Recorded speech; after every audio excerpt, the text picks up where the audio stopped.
So hello everyone. बहुत दिनों से हमारी फिजिक्स क्लास रुकी हुई थी।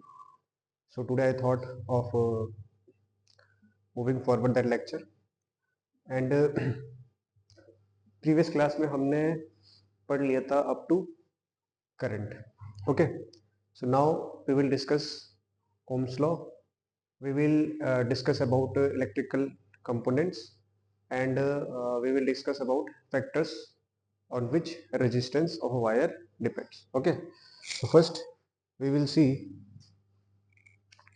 uh,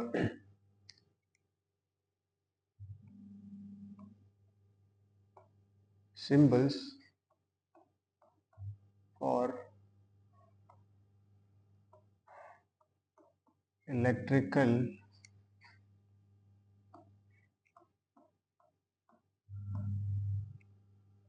components. Okay, so we will discuss about symbols for electrical component.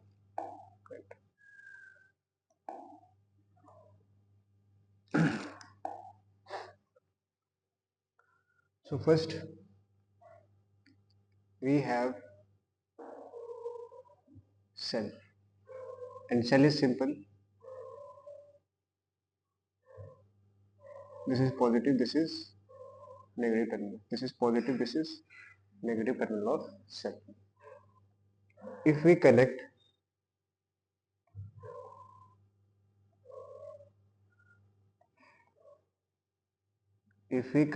cell in series like this way, so it gets converted into battery. This is battery, ये उसका positive terminal, ये उसका negative terminal. Similarly we have resistance. We will denote resistance by this. So it is fixed resistance.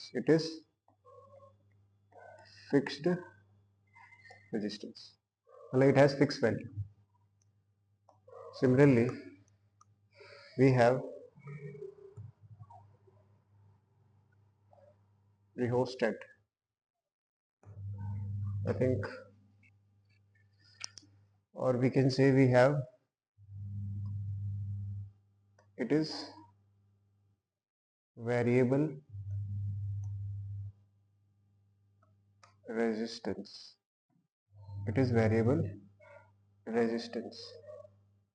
So variable resistance we can denote by this. Okay, similarly we have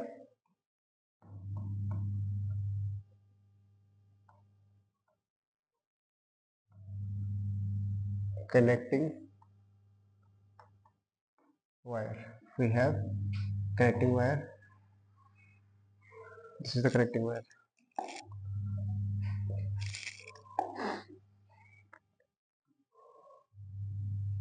Okay, similarly we have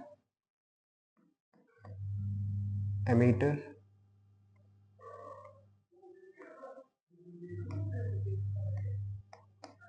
voltmeter,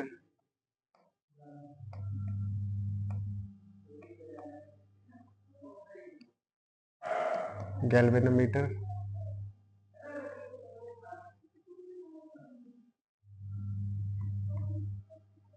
so meter is, this is the symbol of ammeter, that is positive terminal, that is negative terminal. ये है symbol volt meter का, ये उसका positive terminal, ये उसका negative terminal, और ये है सिंबल गैल्वेनोमीटर का. Okay, now we have switch और की. सो इस तरह से या फिर इस तरह से. सो ये हमारी ओपन की बोल लो इसको, या स्विच बोल लो. ओके, और अगर हम इसके बीच में डॉट लगा देंगे और या फिर इसको कनेक्ट कर देंगे, so it will be closed like this way or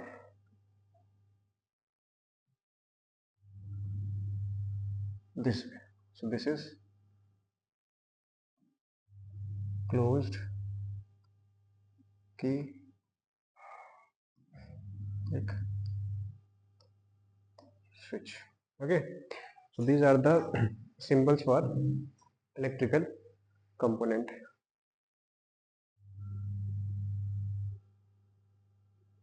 Okay, now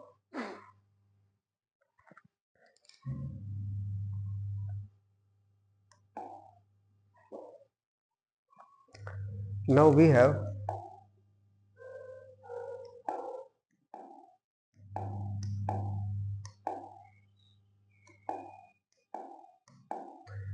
have Ohm's law.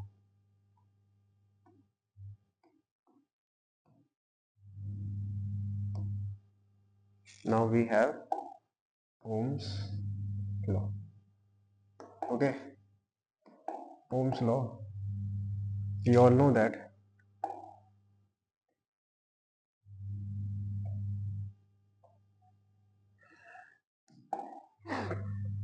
what is Ohm's law.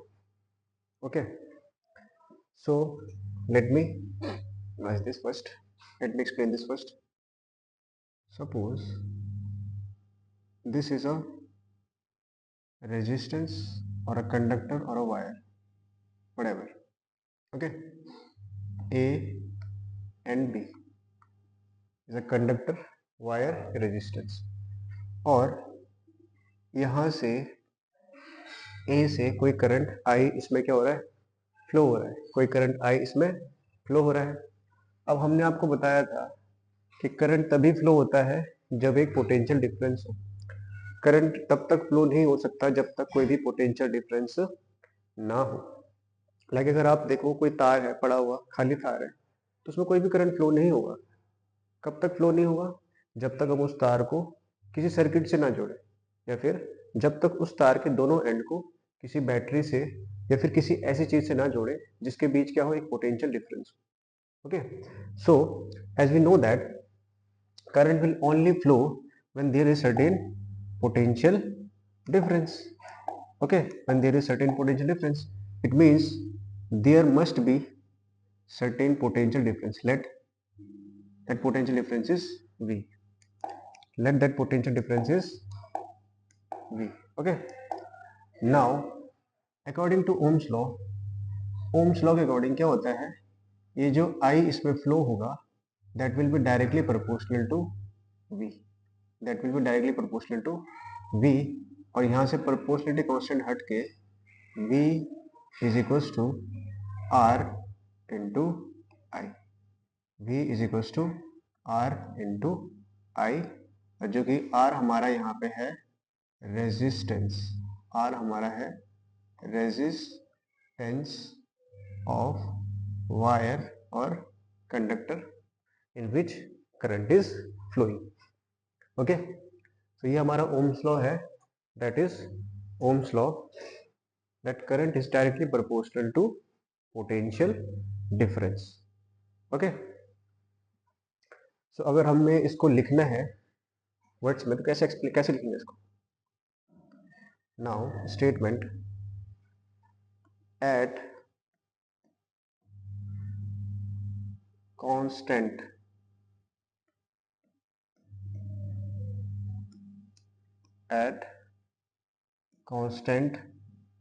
temperature and pressure. At constant temperature and pressure,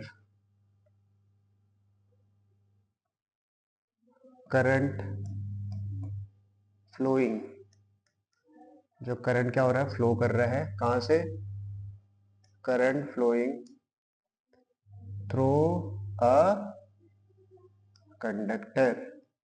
तो जो करंट फ्लो कर रहा है किसके थ्रू, कंडक्टर के through, वो क्या होगा, is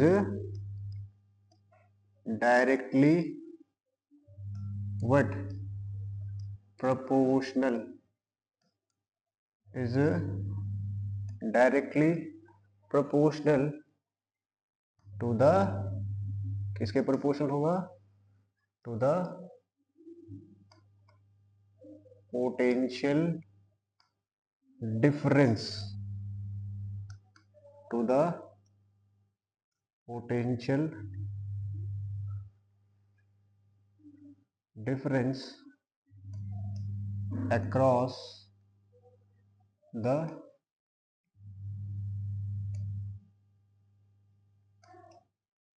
conductor. So now this is our statement of Ohm's law, that let me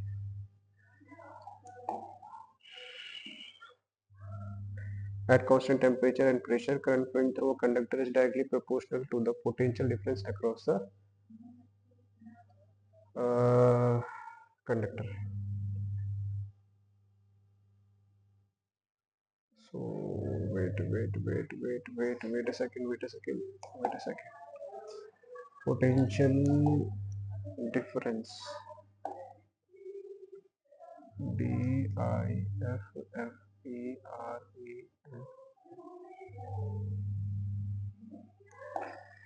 potential difference across the wire of the conductor. Okay, so this is our Ohm's law, that at a constant temperature what we have, constant temperature पे क्या होगा, जो current होगा वो directly proportional होगा किसके, potential difference के across the wire और a conductor. Okay, this is our Ohm's law. This is our Ohm's law.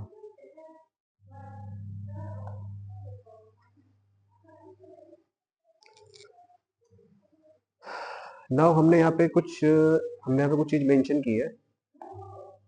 What we have mention here, that is at constant temperature and pressure.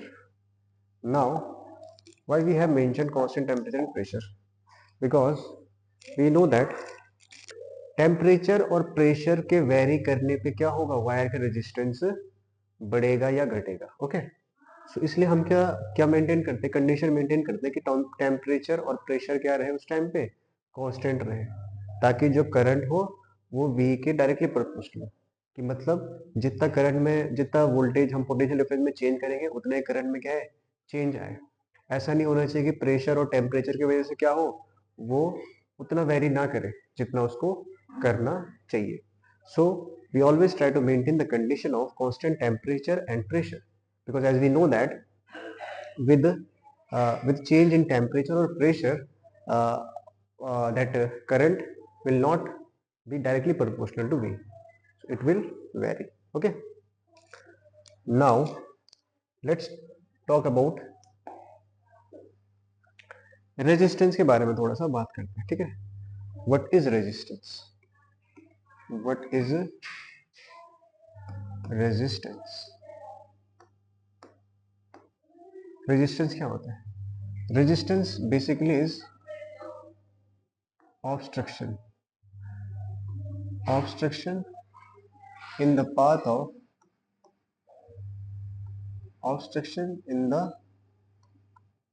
of current. Current के रास्ते में आने वाली बाधा को हम क्या बोलते हैं, रेजिस्टेंस बोलते हैं. करंट के रास्ते में आने वाली बाधा को हम क्या बोलेंगे, we will call it resistance. Okay, अब ये रेजिस्टेंस आता कहां से, पहले हम उसको थोड़ा सा देख लेते हैं. एज वी नो दैट ये वायर किसी मेटल एलिमेंट से बनी होगी, तो इसमें क्या होंगे, एटम्स होंगे, हमको पता ही है. Suppose these are the atoms. Okay, जब हम पोटेंशियल डिफरेंस जनरेट करते हैं तो इसके इलेक्ट्रॉन्स क्या होने लगते हैं, एक फिक्स डायरेक्शन में फ्लो होने लगते हैं. तो अगर इलेक्ट्रॉन इधर को फ्लो हो रहे हैं मान लो, तो करंट इधर होगा. ठीक है, अब क्या होता है, मान लो सपोज ये इलेक्ट्रॉन है, जब इलेक्ट्रॉन यहाँ से इधर, यहाँ से यहाँ जाना है इसको, यहाँ से जब यहाँ जाएगा तो इसके रास्ते में बहुत सारे इसको क्या मिलेंगे, ये एटम्स मिलेंगे, इनसे टकराएगा, टकराएगा फिर उठेगा, फिर दौड़ेगा, फिर टकराएगा, फिर उठेगा, फिर दौड़ेगा। इस तरह से करते करते मतलब क्या हो रहा है, एक कंटिन्यू पाथ नहीं है ना कि बिल्कुल खाली है बीच में जगह और इसको यहाँ से लेके और यहाँ तक सीधे सीधे चला गया। अब इसके बीच में क्या है, बहुत सारे एटम्स हैं, एटम तो फिक्स रहते हैं। अब क्या होता है, इन इन एटम से ये जब टकराता है फिर अपनी एनर्जी लूज करता है, फिर गेन करता है, फिर चलता है, फिर टकराता है, फिर गेन करता है, फिर टकराता है, फिर चलता है। So that we are calling as a resistance. Okay, इन्हीं एटम के कारण क्या हो रहा है, रेजिस्टेंस आ रहा है। अगर सपोज ये एटम्स ना हो, यहाँ पर केवल और केवल इलेक्ट्रॉन्स हो, तो इलेक्ट्रॉन क्या करेगा, फ्रीली इस पॉइंट से इस पॉइंट तक जा सकता है। But because of this atoms, वो क्या कर रहा है, इनसे वो इलेक्ट्रॉन कोलाइड कर रहा है, कोलिजन हो रहा है यहाँ पे, और because of that collision there is some resistance, there is obstruction in the path of current. So we have understood, that how resistance came into existence. Okay, now we learned about the resistance. So let's talk about factors on which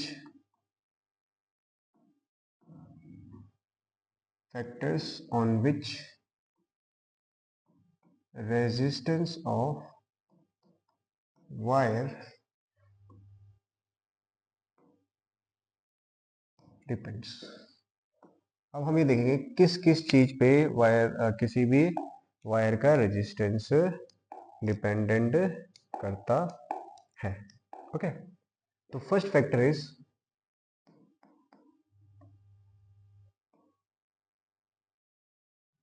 length of the wire,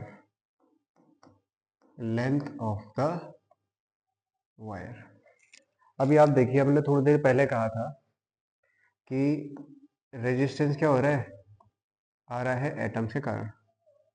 एक wire है, इसका ये length मान लो, ठीक है, एक wire है, इसका लेंथ इतना है, और सिमिलरली मैंने दूसरा वायर लिया, वो थोड़ा इतना लंबा हो गया, थोड़ा मैंने लंबा वायर ले लिया। अब ये वायर छोटा है तो इसमें क्या होंगे, एटम्स यहाँ से लेके यहाँ तक कम मिलेंगे इस इलेक्ट्रॉन को, जो इलेक्ट्रॉन को अगर यहाँ से यहाँ तक जाना है तो इसको बीच में क्या मिलेंगे, एटम्स कम मिलेंगे। और वायर लंबा हो चुका है, वायर क्या हो चुका है, लंबा हो चुका है। अब क्या होगा, इसके पाथ में इसे ज़्यादा एटम्स मिलेंगे, ज़्यादा कोलिजन होंगे, ज़्यादा कोलिजन होंगे तो ये देर से पहुंचेगा। इसका मतलब क्या हुआ, इस वायर में क्या हो गया, रेजिस्टेंस दैट इज ऑब्स्ट्रक्शन ज़्यादा हो गया। हमें देख रहे हैं कि जैसे हमारा वायर का लेंथ बढ़ा, वैसी वायर का क्या हो गया, रेजिस्टेंस भी बढ़ गया, वैसी वायर का रेजिस्टेंस भी बढ़ गया। So by that we can conclude that resistance of wire is directly proportional to length of the wire. Wire छोटा होगा तो रेजिस्टेंस कम होगा, वायर लंबा होगा तो रेजिस्टेंस ज्यादा होगा। Second factor on which resistance of wire depends is area of cross section, area of cross section. Now first understood what is area of cross section. Suppose this is wire, so area of cross section क्या हो जाएगा, इसका ये वाला and जहां से इसके अंदर चार्ज फ्लो होगा, जहां से इसके अंदर चार्ज घुसेगा मान लो, तो इसको इस तरह से समझ सकते हैं आप लोग कि एक दो टनल है, एक का मुंह जो है वो इतना सा है और एक टनल की ओपनिंग जो है वो इतनी सी है, इतना है, ठीक है।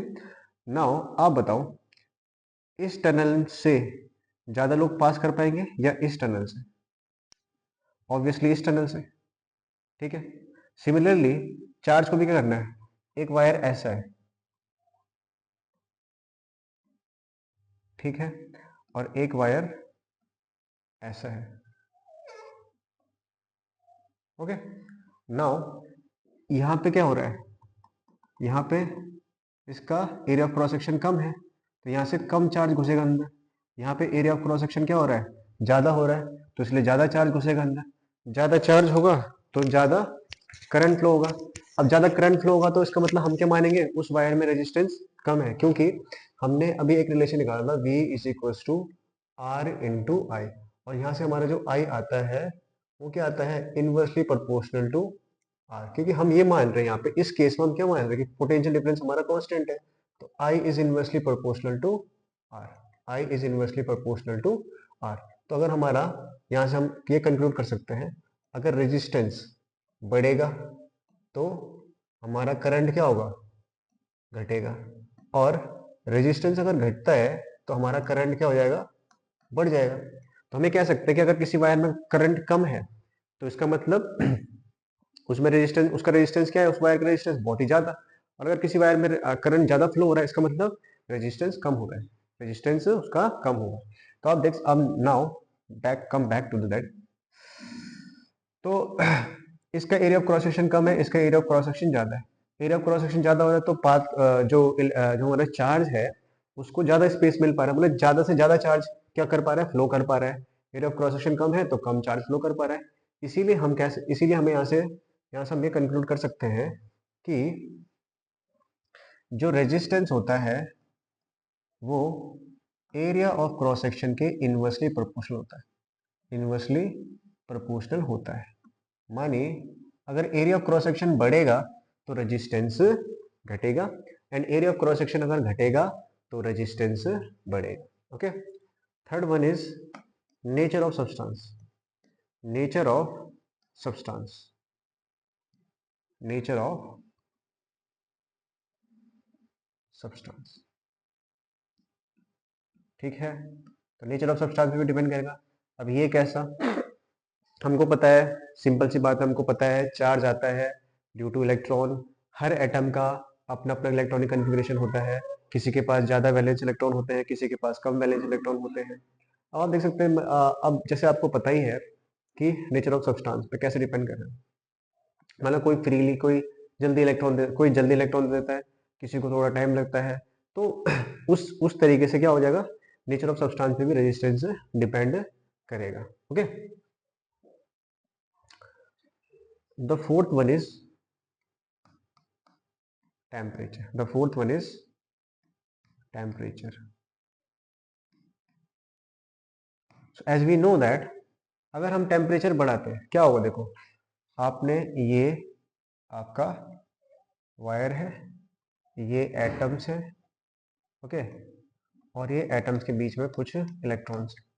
नाउ अगर आप टेम्परेचर बढ़ाते हो, टेम्परेचर बढ़ाने से इलेक्ट्रॉन्स में वाइब्रेशन बढ़ेगा, इलेक्ट्रॉन्स में वाइब्रेशन अगर बढ़ेगा तो ये इसकी प्रोबेबिलिटी ज्यादा है कि ये इन एटम से कोलाइड करने ज्यादा। जब कोलिजन ज्यादा होगा इसका मतलब क्या हो रहा है, रेजिस्टेंस ज्यादा आ रहा है। तो हमने देख हमें यहाँ से ये कंक्लूड करा कि रेजिस्टेंस, मेटल का रेजिस्टेंस क्या होता है, डायरेक्टली प्रोपोर्शनल होता है टेम्परेचर के, डायरेक्टली प्रोपोर्शनल होता है टेम्परेचर के। अगर टेम्परेचर बढ़ेगा तो रेजिस्टेंस भी बढ़ेगा। ओके, तो अगर हम इन दोनों इक्वेशन को कंक्लूड करें यहाँ से तो हमें एक रिलेशन मिलता है, R is proportional, directly proportional to L, inversely proportional to A, and if we conclude that, so it will be R is equals to rho L upon A. So that is the formula of resistance where it is rho, rho, rho.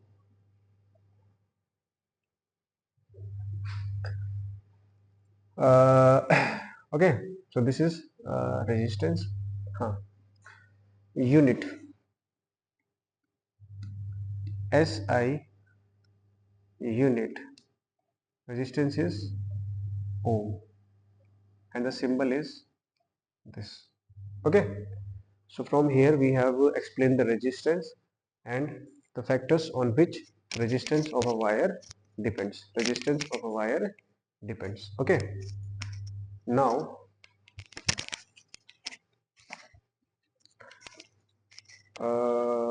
what we are left with, थोड़ा सा इसको समझते हैं। So हमने कहा resistance is equals to rho L upon A. Now if length, length क्या होता है, अगर लेंथ बढ़ेगा मान लो तो रेजिस्टेंस भी आपका बढ़ेगा। इसका मतलब इफ जो आपका L है वो 2 टाइम्स हो जाए, क्या हो जाए 2 टाइम्स, देन रेजिस्टेंस भी क्या हो जाएगा, R will also increase by 2 times. Similarly अगर एरिया 2 टाइम्स इंक्रीज हो जाए तो रेजिस्टेंस क्या होगा, 2 टाइम्स घट जाएगा, 2 टाइम्स घट जाएगा। सो हम we can see that resistance and length और रेजिस्टेंस एंड एरिया का रिलेशन। थोड़ा रो के बारे में समझ लेते हैं। Rho, it is rho is resistivity